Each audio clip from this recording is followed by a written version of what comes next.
พี่น้องอันนี้ก็คือแจ่วเฮาเนาะแจ่วเป็นแจ่วพริกป่นพี่น้องอันนี้มะขามนะจ๊ะเอามาใส่นี่จ้ะ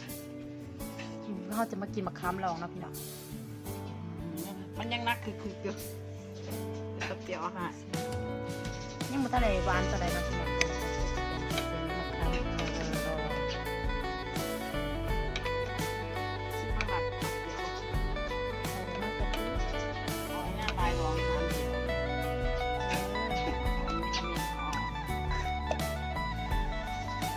เป็นข้าวรองแบบนั้น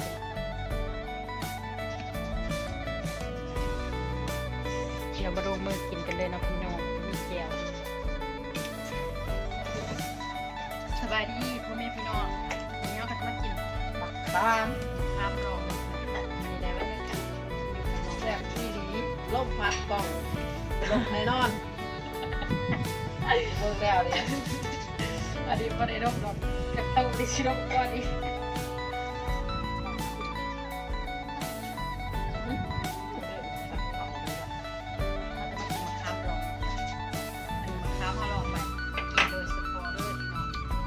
ร้านเหรอเราแจกแบบร้านนอนร้านแบบว่าอบเปรี้ยวแห้งเป็นแจ่วว้ายแบบนี้ก็แจ่วถูกแล้วมันเป็นอะไรมันคือเงินนะมาเดินกินซื้อนี่กับแจ่วผมแล้วทุเรียนยังอ่ะ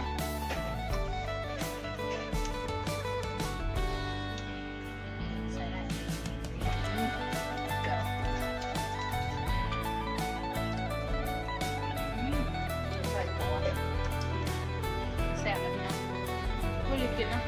เดี๋ยวบ้านคนอื่นก็กินเมื่อไหร่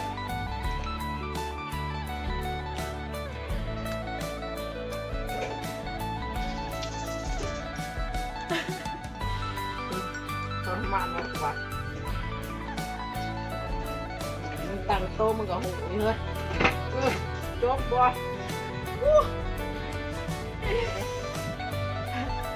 กินยืดกินไม่หรอก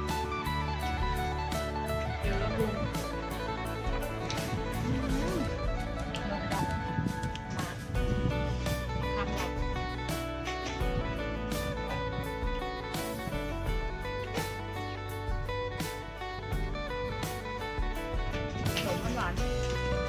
อย่าลงเนี่ยอย่าลง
เบิดเลยโลดิ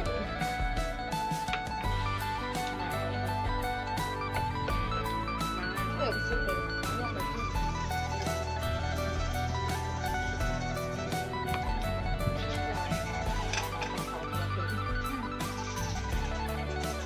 คุยเป็นแบบ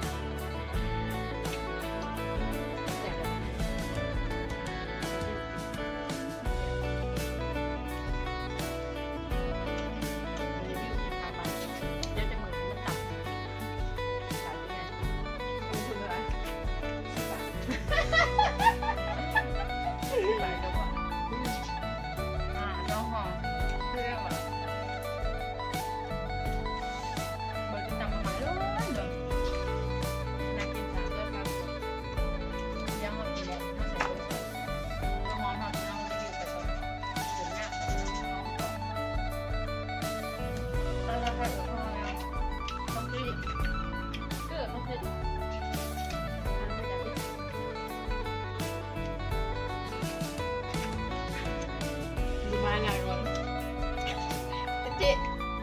ไปอาบน้ำปะไปล่าผมนั่งมองหน้าบ้านให้มันรักบ้านมานั่งมอง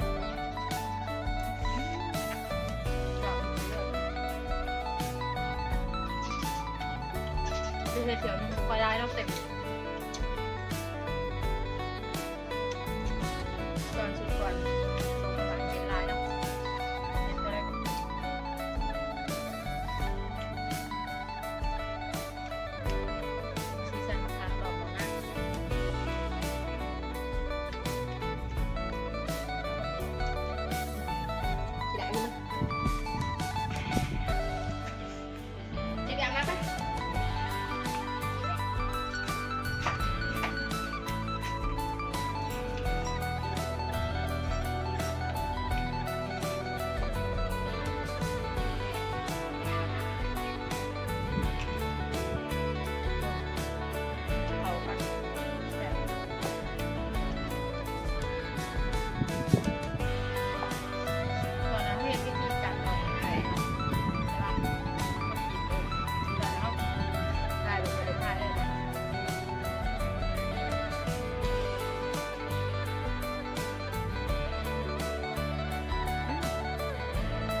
ลม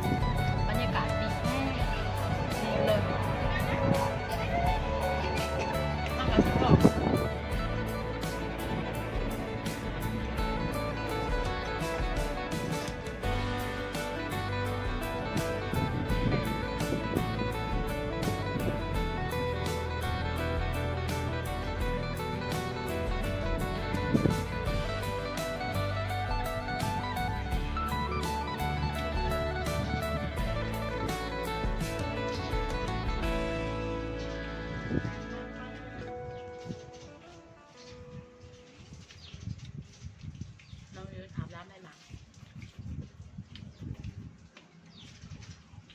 เขาก็จะมากินแต่มะขามดองเนาะพี่น้องเนาะ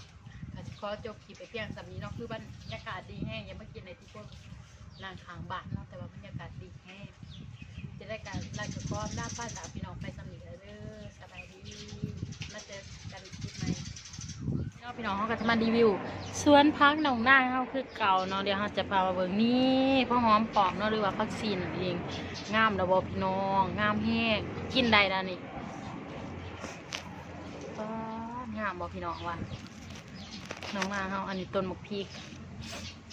ก็เอาควบไปเพราะว่านกมันหลายเนาะนกมันหมักมากิน